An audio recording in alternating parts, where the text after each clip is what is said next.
Daily जो आपको मिलता है वो आप रिवर्स करो, बस आधा घंटा। और वीकेंड पे करते हैं। वीकेंड पे 2 घंटे लगा लो।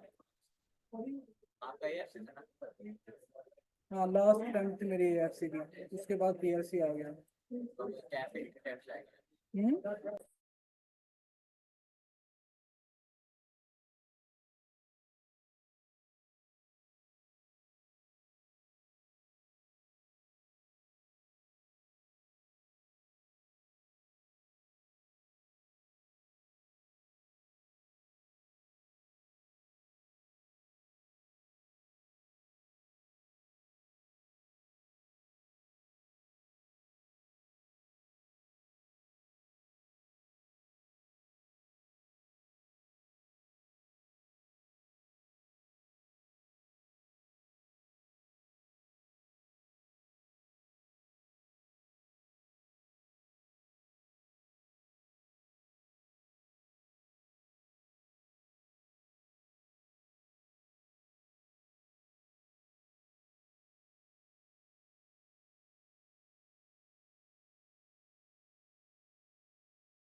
अच्छा रिकर हमने क्या शुरू किया था, फॉर्मूला समझ आ गया था उसका, लॉग वाला भी क्लियर है। अच्छा जी, अब बच्चों उसकी प्रॉपर्टी लिखें।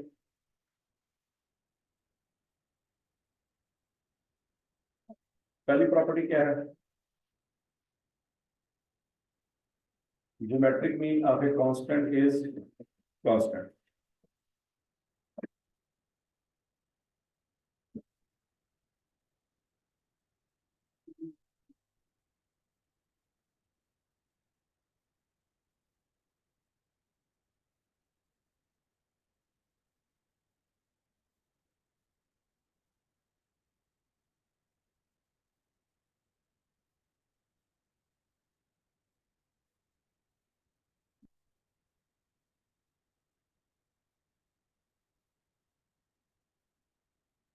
ठीक हो गई। देखो अगर सारी वैल्यू सेम हो तो उसका ज्योमेट्रिक मीन निकाला जाए तो क्या आएगा, हो जाएगा या चेंज हो जाएगा।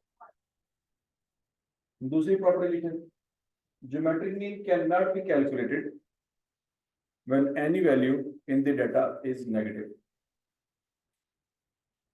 Geometric mean cannot be calculated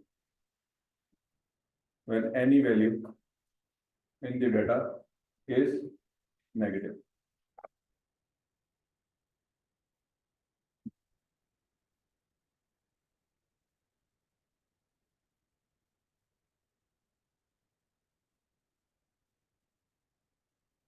ठीक है जी, अब इसकी एग्जांपल लेते हैं बच्चों। फर्ज करें आपके पास डाटा मौजूद है 2468, तो इसका ज्योमेट्रिक मीन निकल आएगा कि नहीं, बोलो बोलो बोलो। लेकिन अगर ये 2 माइनस में हो तो फिर क्या मसला है,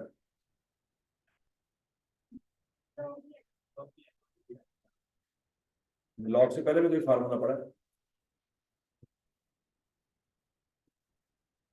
हाँ जी, क्या मसला है, हाँ जी,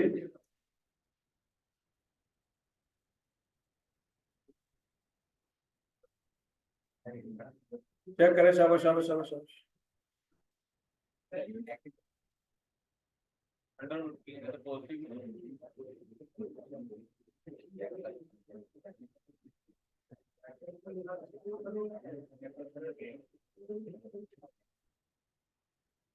हाँ जी,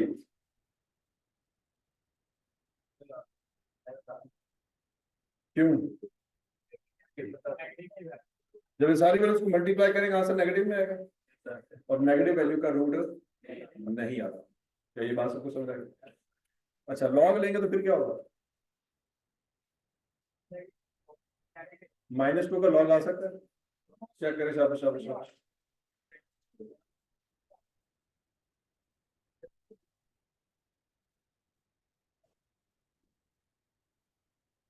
-2 का लॉग भी पॉसिबल नहीं है, तो दोनों तरीकों से आंसर नहीं आएगा। ये नहीं कि एक से आएगा दूसरे से नहीं आएगा, और समझ आएगी बात। अगला point, geometric mean is managed when any value in the data is 0.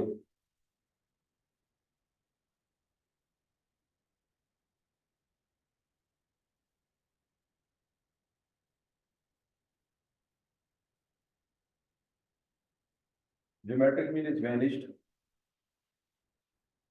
when any value in the data is 0.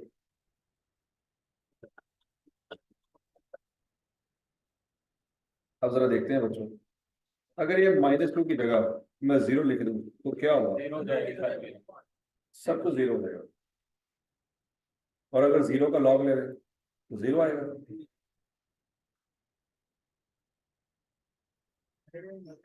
0 का लॉग लेके तो 1 आएगा, है कि नहीं, क्या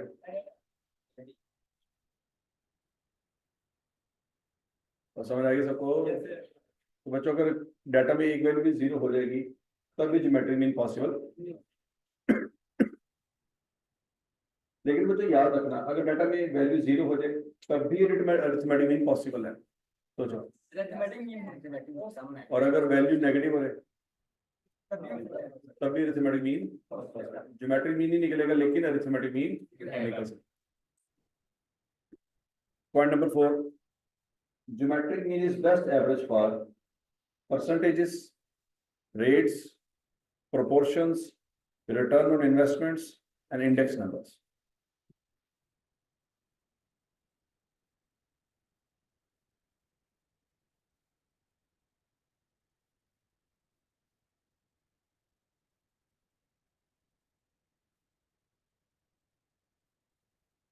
ठीक है जी, geometric mean is best average for percentages, rates, proportions, return on investments and index numbers.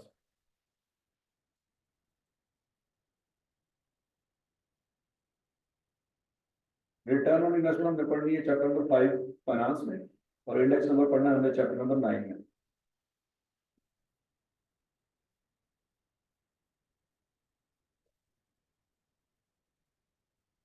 ठीक है समझ। अब बच्चों देखते हैं, वो कह रहा है कि परसेंटेज अगर डाटा में दी जाएगी तो बेस्ट एवरेज कौन सी है? आवाज नहीं आई। ज्योमेट्रिक मीन, ठीक है, अरिथमेटिक मीन बेस्ट एवरेज नहीं है। कब ज्योमेट्रिक मीन बेस्ट एवरेज है? हाँ जी,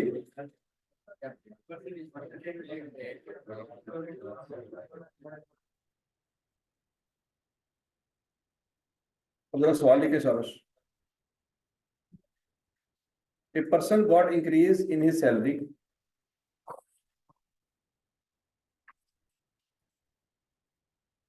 A person got increase in his salary at the rate of 10%.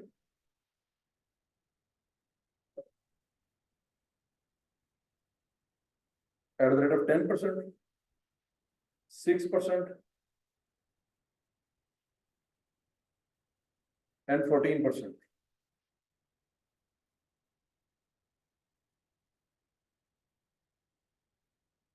%, 6%, and 14%. At the end of first year, second year, and third year of his job, respectively.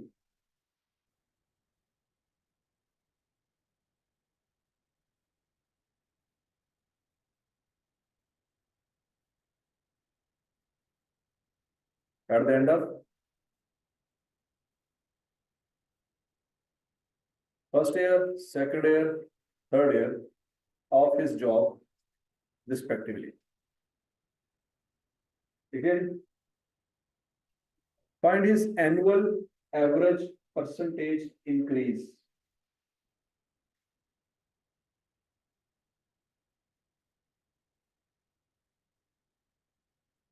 Find his annual average percentage increase. ठीक है तुमने?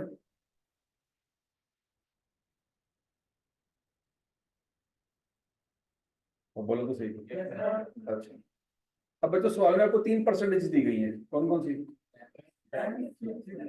10, 6 और इन 3 की average लेनी है। क्या लेनी है? एक तरीका तो ये अरिथमेटिक मीन निकालना है, अरिथमेटिक मीन निकालना है।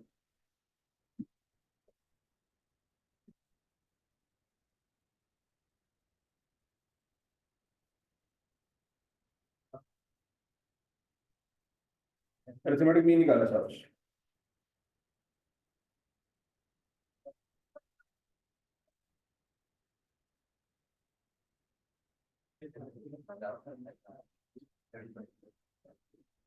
क्या आएगा आंसर? 10%। सबको बात समझ आई? बोलो बोलो बोलो, क्लियर बोलो, तो क्लियर है? अच्छा, अब बच्चों अभी भी हमने पढ़ा कि अगर सवाल में परसेंटेजेस होगी, अगर सवाल में परसेंटेजेस होगी तो अरिथमेटिक मीन सही आंसर नहीं है। ये बात सबको समझ आई? अच्छा जी, अब अगर परसेंटेज है तो कौन सी एवरेज बेस्ट एवरेज है? Geometric mean. तो बच्चों फिर हमें ज्योमेट्रिक मीन लेना चाहिए।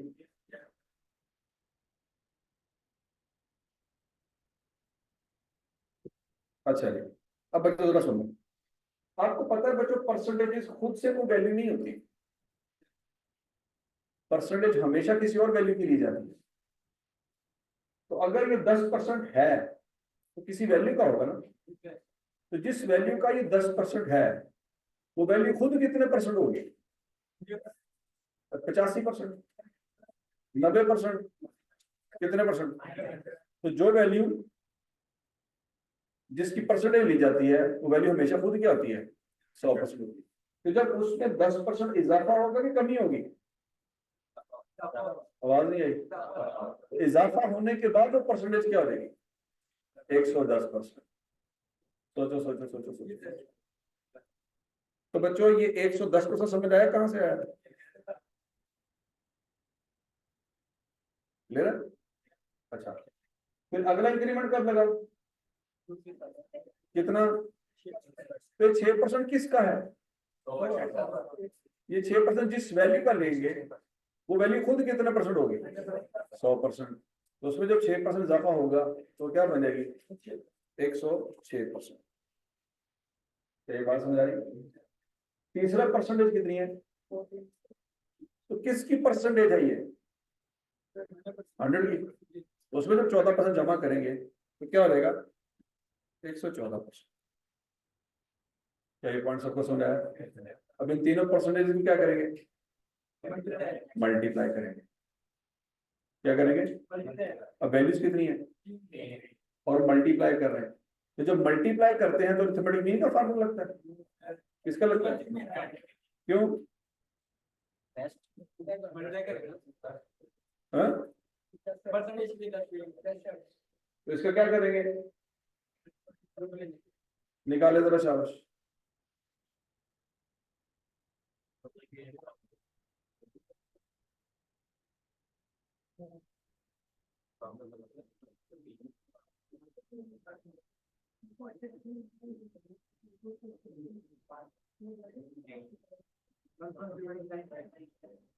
वन पॉइंट 099 ऐसी है।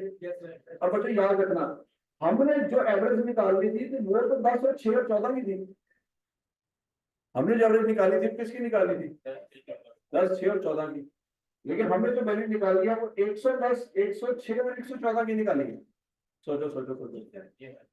हालांकि हमारा मसला 10, 6, 14 था, 110, 106, 114 नहीं था। अब क्या करें? उसमें से 100% माइनस करें।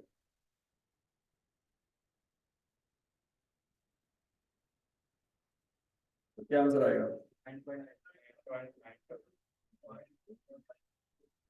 9.95। क्या ये बात सबको समझ आ गई? तो बोलो तो सही। तो बच्चों हमारी ज्योमेट्रिक मीन के हिसाब से हमारी जो एवरेज आई है वो 9.95 आई है, और अरिथमेटिक मीन के हिसाब से क्या आई है? अरिथमेटिक मीन के हिसाब से 10% आई है। तो किसको सही माने, अरिथमेटिक मीन को कि ज्योमेट्रिक मीन को? ज्योमेट्रिक मीन को। हालांकि तीनों वैल्यू सेम थी, 10, 6 और 14, लेकिन अरिथमेटिक मीन आया 10 और ज्योमेट्रिक मीन आया 9.95। समझ आ गई बात है? अब अगला सवाल ये होगा आपके दिमाग में, सर जब इनको मल्टीप्लाई क्यों किया, हम इनको जमा करके 3 पे डिवाइड भी तो कर सकते हैं। तो बात समझ लगी? अब बच्चों इसको एक एग्जांपल से समझते हैं। फर्ज करो एक बंदे की सैलरी 10,000 रुपए है, आज उसकी कितनी सैलरी है? पहले साल उसका इंक्रीमेंट कितना लगा, तो कितना इजाफा होगा सैलरी में? 1,000 रुपया। ये बात सुन लेगी? अच्छा, उसकी सैलरी फिर कितनी हो जाएगी? 11,000। हजम नहीं बात? अगले साल उसका इंक्रीमेंट कितना लगा? 6%। तो 6% किसका लगेगा? 10,000 का कि 11,000 का? 11,000 का। ये बात सबको समझ आती? तो कितना इजाफा होगा? 660। तो फिर रिवाइज सैलरी उसकी क्या हो जाएगी? 11,660।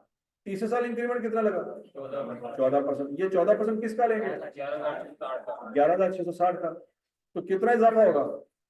1632.4। और उसकी टोटल सैलरी क्या हो जाएगी? 13,000 292.7, यहाँ तक की बात समझेगी और बोलो तो सही। तो 3 सालों में उसकी सैलरी 10,000 से कहाँ पे चलेगी? तो हमने उसकी एवरेज सैलरी लेनी है या इंक्रीमेंट लेना है? पढ़ लो पढ़ लो पढ़ लो, ऊपर लिखा हुआ है एवरेज सैलरी लेनी है। सैलरी की एवरेज लेनी है कि इंक्रीज की? इंक्रीज की एवरेज लेनी है, सैलरी की एवरेज नहीं लेनी। ये 13,292 सैलरी है कि इंक्रीज है? ये तो सैलरी है। तो हमें सैलरी की एवरेज चाहिए, हमें क्या चाहिए? सैलरी में इंक्रीज है। अच्छा, अब बच्चों जरा सोच समझ के जवाब देना।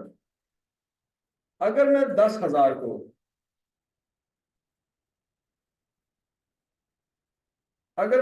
को इस तरह से लिखूं, 10,000 का लूं अगर मैं 110%, तो बच्चों पहले साल के एंड पे सैलरी आ जाएगी। निकालो जरा। 11,000 आ गया। ये 11,000 क्या है? पहले साल के एंड पे सैलरी। और इसका बच्चों में 106% लूं तो दूसरे साल की सैलरी निकल आएगी। चेक करो चेक करो चेक करो। और इसका अगर मैं 114% लूं तो चेक करो, वही सैलरी आ जाएगी जो आपने निकाली है। सोचो सोचो सोचो सोचो। तो ये 10,000 बेसिकली क्या है?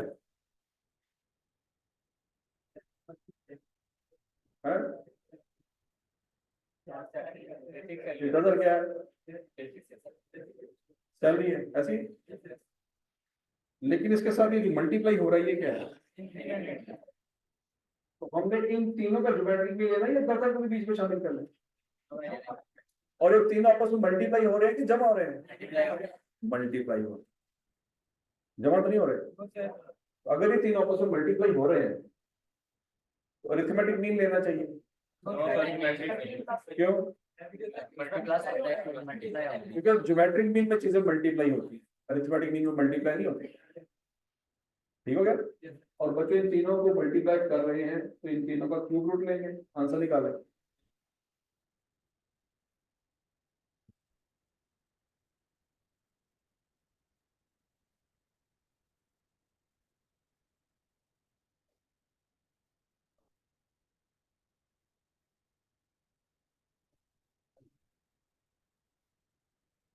हाँ जी,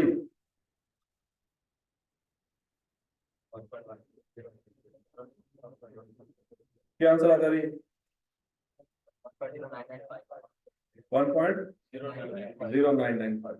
अब याद रखना बच्चों, इन तीनों वैल्यू में 100 शामिल है। ये 10 नहीं लिखा मैंने, 110 लिखा हुआ है। ये 6 नहीं है, 106 है। और वो 14 नहीं है। तो हमें तो सिर्फ इंक्रीज चाहिए ना, या 100% नहीं चाहिए सर? तो क्या करेंगे? जो आंसर आपने निकाला हुआ है उसमें से 100% माइनस कर दें।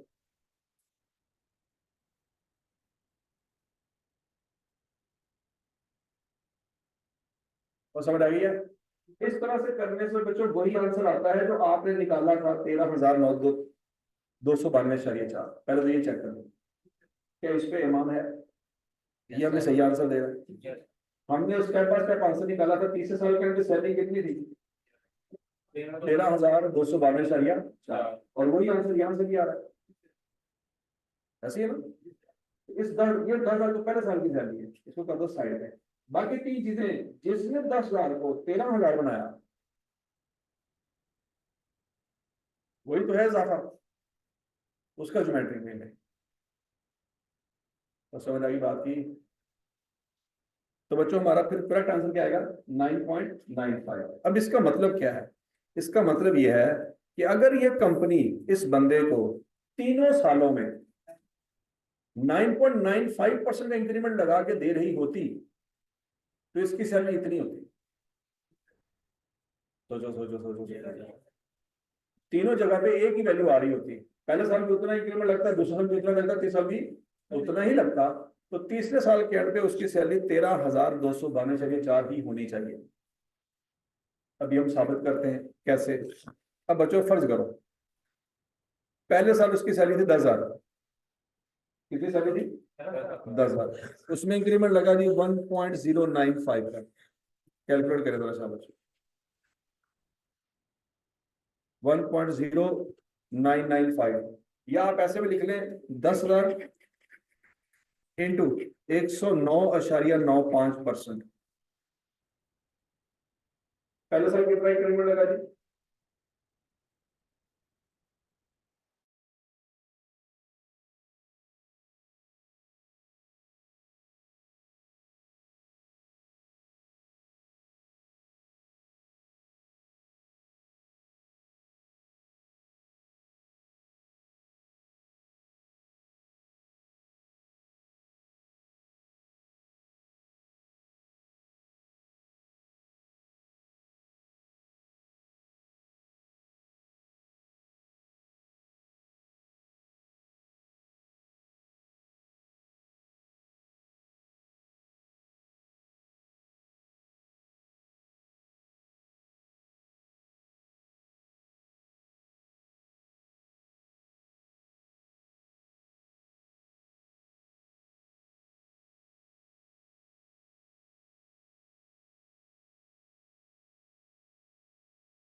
निकाले जी आंसर 13,000।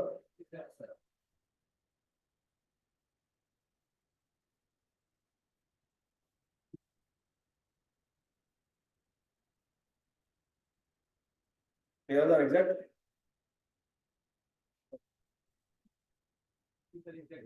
गलत है।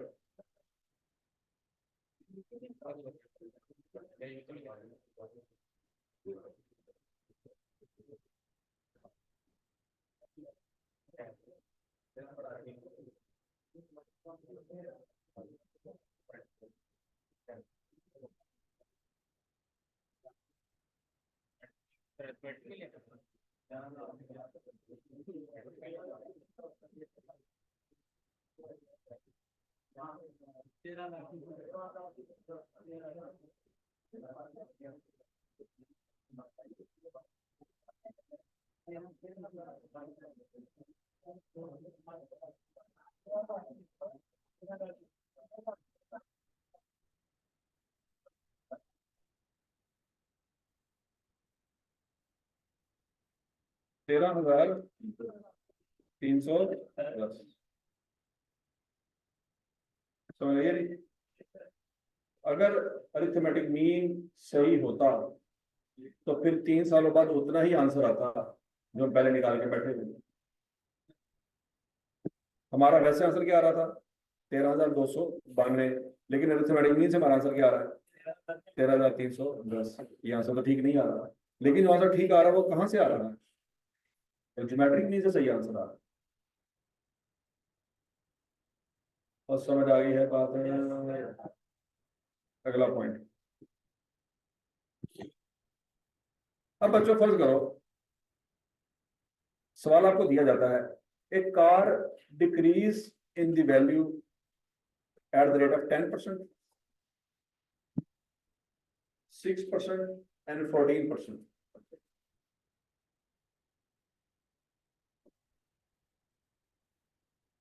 a car decrease in value at the rate of 10%, 6%, and 14%.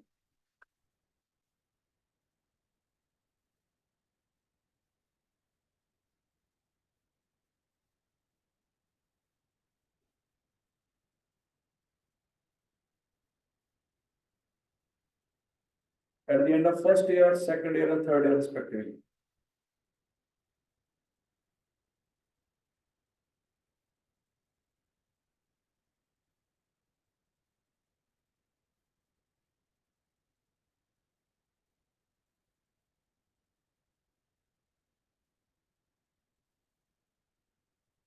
Then find average percentage decrease in the value of car per year.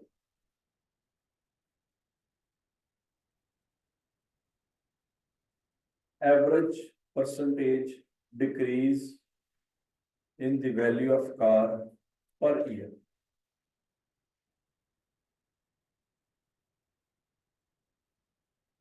ठीक है सबने? अब बच्चों गौर से देखो, ये वैल्यूज वही है जो ऊपर इस्तेमाल हुई है, 10, 6 और 14। इनका अरिथमेटिक में अभी भी 10% ही आएगा क्योंकि वैल्यू सेम है।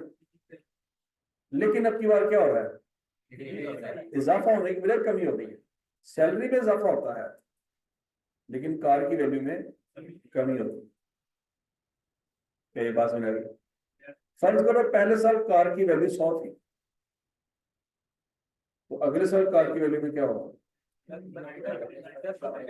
10% कमी हो जाएगी, तो कार की बाकी वैल्यू कितनी रह जाएगी, 90। अगले साल कमी कितनी हुई, तो 6% किस का लेंगे, 90 का लेंगे। लॉजिक समझ आ रही? अगले साल कितनी कमी हुई, तो 14% किस का लेंगे, 90 का, 84 का। सोच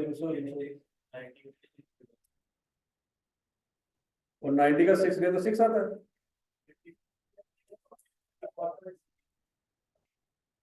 शाबाश शाबाश शाबाश शाबाश।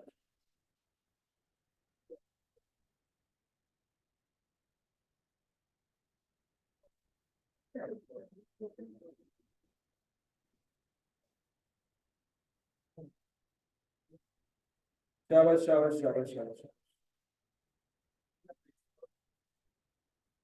पहले साल कार की कीमत 100 है, एंड पर कितनी आ जाएगी, 90। अगले साल के एंड पे और उससे अगले साल, तीसरे साल के एंड पे गाड़ी की कीमत कितनी होगी, 72.756। क्या ये लॉजिक सबको समझ आई? Yes sir.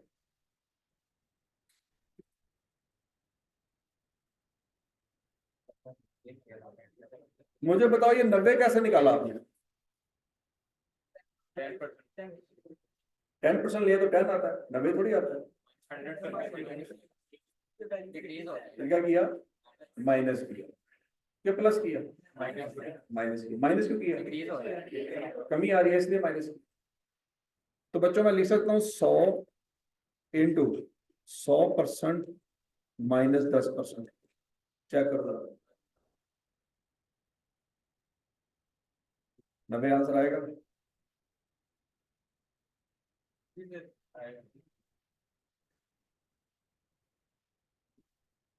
अच्छा, अब अगले साल जब मैंने 6% कमी करनी है तो 90 की करनी है ना, क्या 100 की करनी है, 90 की करनी है। तो आंसर क्या आएगा,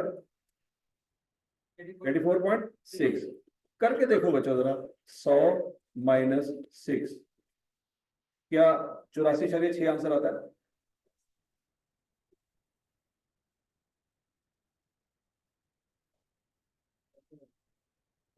क्या जो आपने आंसर निकाला उससे भी आ रहा है? अगले साल जो 14% कमी करनी है वो किसकी करनी है, 84.6 ही करनी है ना। तो आंसर क्या आता है, 72.756। करके देखो बच्चों जरा, 100 -14%।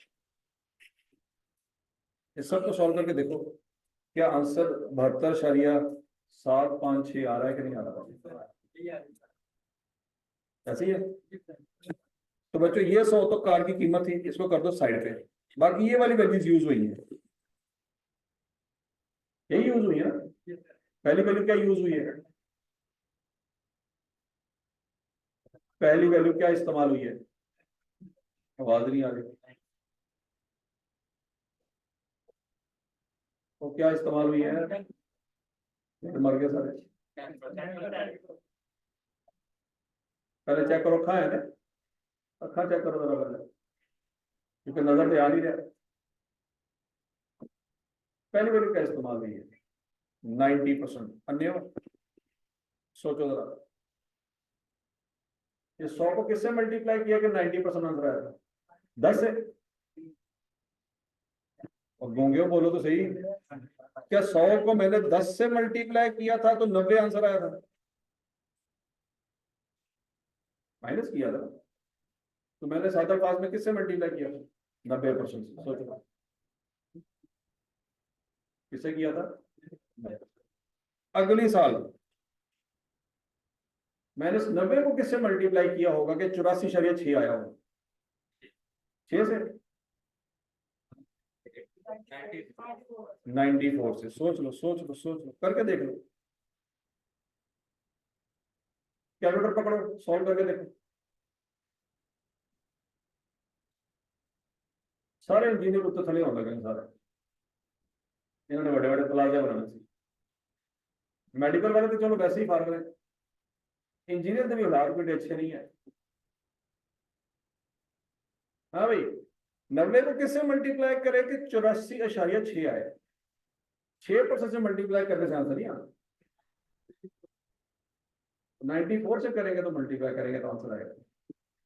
अच्छा जी, फिर उसके बाद बच्चों इसको किससे मल्टीप्लाई करें कि 72.75 आंसर आएगा, 86%। सोच लो सोच लो।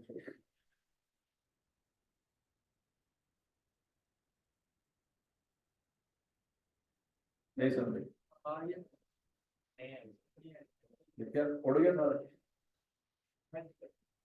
अगर मैं आपसे पूछूं ये समझ आता है, ये सबको समझ आता है, मैं कहूं कि ये ऐसे निकाला है, ऐसा समझ नहीं आता, करके देख लो आता है, यकीन नहीं आता, तो बंदा नहीं करे।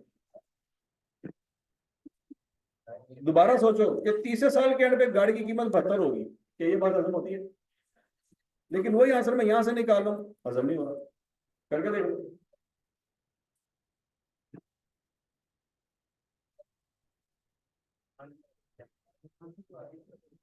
अब कैलकुलेटर ऐसी बात कर रहा है जो आपके दिमाग में नहीं बैठ रही। अब आप कह रहे दिमाग मेरा सही है, कैलकुलेटर गलत है, यहां से आपके दिमाग की और कैलकुलेटर की लड़ाई शुरू होती है। हाँ भाई, दिमाग को धोखा दे सकता है, कैलकुलेटर तो नहीं दे सकता कम से कम। तो आज से ऑनवर्ड आपको यकीन हो जाना चाहिए कि मैं गलत कह सकता, कैलकुलेटर गलत नहीं कह सकता।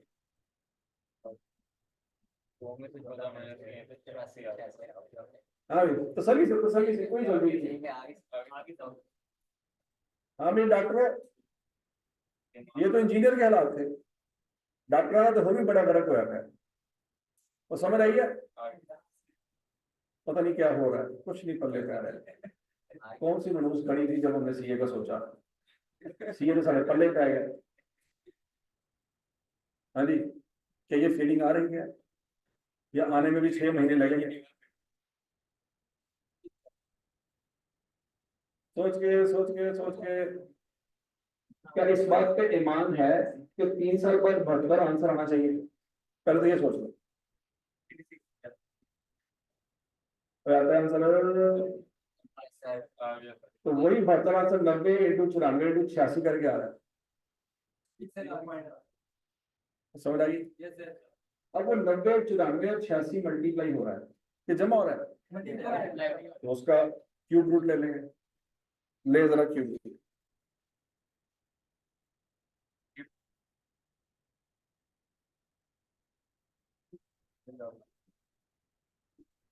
हाँ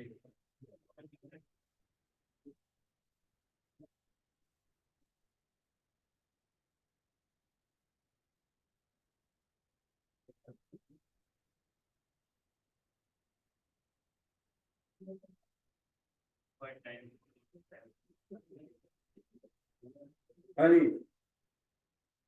कोई आंसर आ गया? क्या आंसर आया? 0.8994। सबका आंसर आ गया? अच्छा मुझे ये बताओ कि जो 72.75 आपने आंसर निकाला था, इतने रुपए की कमी आई है गाड़ी की कीमत में? नहीं, इतने रुपए की कमी नहीं आई। ये 72 क्या है? इतनी कीमत बाकी रह गई है। हम तो कमी फाइंड कर रहे हैं, बाकी रहने वाली वैल्यू नहीं फाइंड कर रहे। तो बच्चों ये जो आपने आंसर निकाला है ये कमी नहीं है, ये तो वो वैल्यू है जो बाकी रह गई है, क्योंकि यही वैल्यूज मल्टीप्लाई हुई है तो 72 आंसर आया ना। 90, 94 और 86 को मल्टीप्लाई किया है तभी तो आपके आंसर 72 क्या आया ना। बात समझ आती है ना? अब गूंगे बोलो तो सही। इन तीनों को मल्टीप्लाई किया है तो जो आंसर आया वो कमी है। ये तो वो है जो बकाया रह गई। हम क्या फाइंड कर रहे हैं? सवाल में क्या लिखा हुआ है?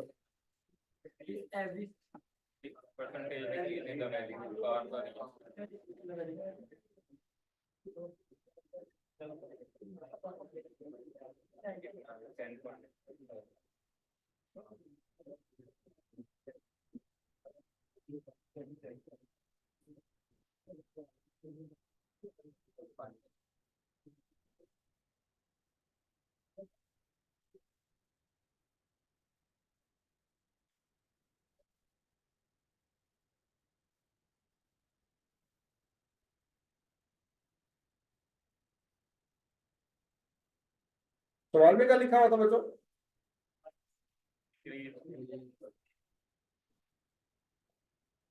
Find percentage decrease in the value of, ये लिखा हुआ था।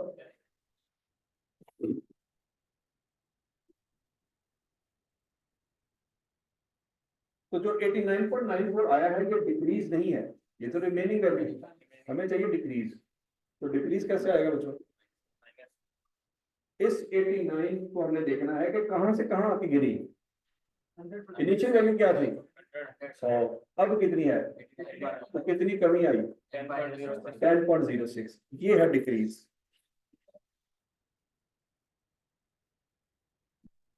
तो बताइए, अब बोलो तो सही। अब अगर ये आंसर ठीक है तो इससे भी आंसर 72.75 आना चाहिए 3 साल बाद। सोचो सोचो सोचो सोचो, आना चाहिए ना आंसर, अभी तो साबित होगा ये आंसर ठीक है। मतलब सादा अल्फाज में पहले साल कमी कितनी आ रही थी बच्चों गाड़ी की कीमत में? पहले साल कमी कितनी आ रही थी? 10%। हम कहेंगे पहले साल कमी 10% नहीं आई, 10.06% आई। अगले साल कमी कितनी आई? हाँ जी, 6%। हम कहेंगे अगले साल कमी 6% नहीं आई, 10.06% आई। और तीसरे साल कमी कितनी आई? 14%। हम कहेंगे 14% नहीं आई, 10.06% आई। तो एक गाड़ी की कीमत अज्यूम करें 100 रुपया, और हर साल उसकी कीमत में 10.06% कम करके मुझे बताएं कि 3 साल बाद गाड़ी की कीमत बाकी कितनी रहती है। जल्दी करें, पहले बाकी तो फाइंड कर लें।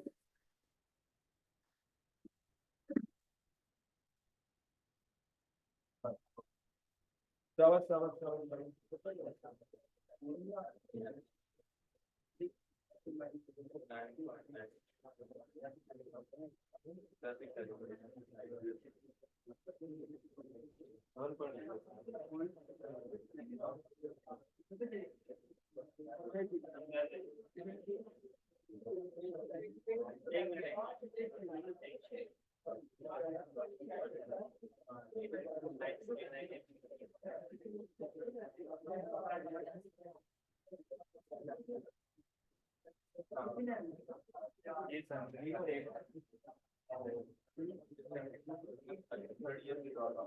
ये नहीं पा रही है हमारे वाले कितनी कितनी एवरेज है कम आती है 10.6 माइनस वही है 32.756 है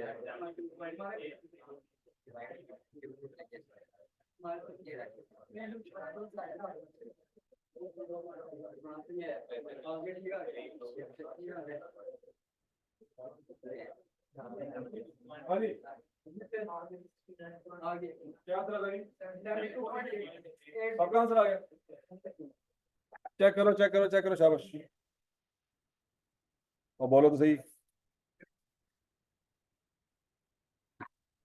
कैसे चेक करेंगे बच्चों?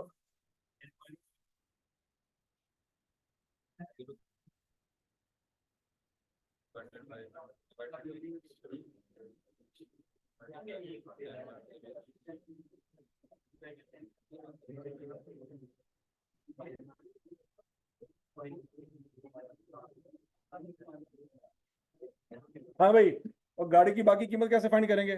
100 रुपया गाड़ी की कीमत पहले दिन थी, पहले साल कितनी कमी आई? 10.06। अगले साल भी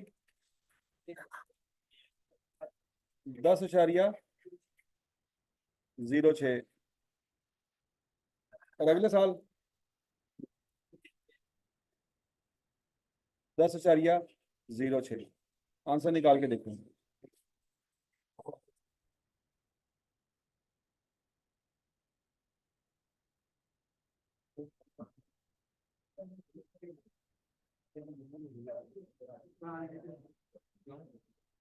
ए फहीम को बुला जरा, जल्दी कर, जल्दी 2 मिनट के अंदर अंदर।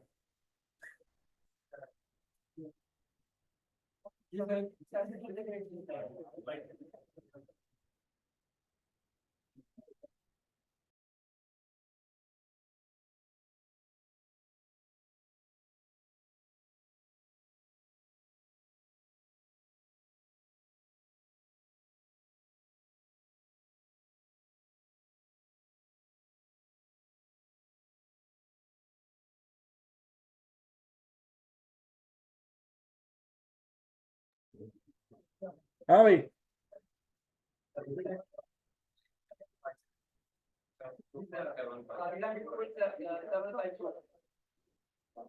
आ गया आंसर 72 पॉइंट। तो बच्चों इसका मतलब ये है कि ये हमारा आंसर बिल्कुल ठीक है। तो बोलो तो सही, क्योंकि पहले भी हमारा आंसर क्या आ रहा था, अभी भी यही आ रहा है।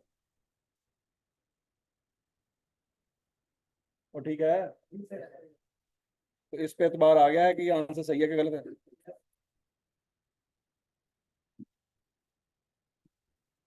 और समझ आया किसी ने कि नहीं पल्ले पे?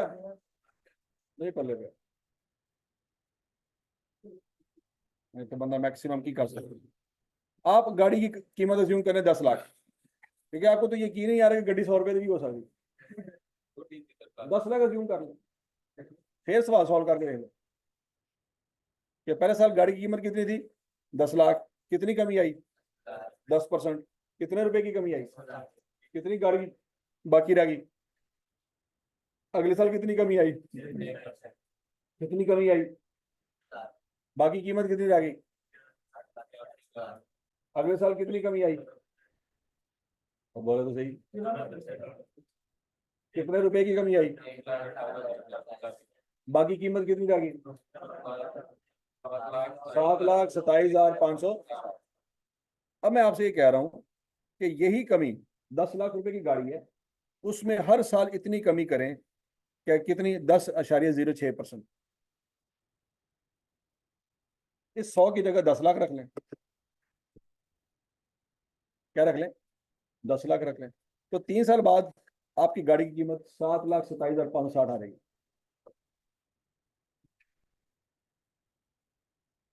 समझ लगी? तो कहता है पहले साल 14% कमी ना करो, 6% ना करो, 10% ना करो, हर साल कितनी करो? 10.06% करो। आंसर 3 साल बाद सेम आ जाएगा। समझ आ गई बात? अच्छा, अब मजे की बात यह है कि बच्चों ये तीनों परसेंटेज सेम थी जो ऊपर वाले सवाल में। कौन कौन सी? 10, 6 और 14। लेकिन ऊपर आंसर क्या आ रहा था? ऊपर आंसर क्या आ रहा था? 9.9। अब वही परसेंटेज यहाँ पे हैं, लेकिन यहाँ पे आंसर 9.95 नहीं आ रहा, 10.06 आ रहा है। इसका मतलब है ज्योमेट्रिक मीन इंक्रीज डिक्रीज को भी अकाउंट फॉर करता है। लेकिन अगर इन दोनों सवालों में अरिथमेटिक मीन लिया जाता तो वहां पे भी 10% आता, यहाँ पे भी 10% आता। अरिथमेटिक मीन इस चीज को समझ नहीं सकता कि भाई इंक्रीज हो रहा है या डिक्रीज हो रहा है। ज्योमेट्रिक मीन इस बात को समझ रहा है, इजाफा हो रहा है या कमी हो रही है। समझ आ गया जी? चलो जी, आज के लिए इतना ही काफी है। कल इंशाल्लाह से आगे कंटिन्यू करेंगे।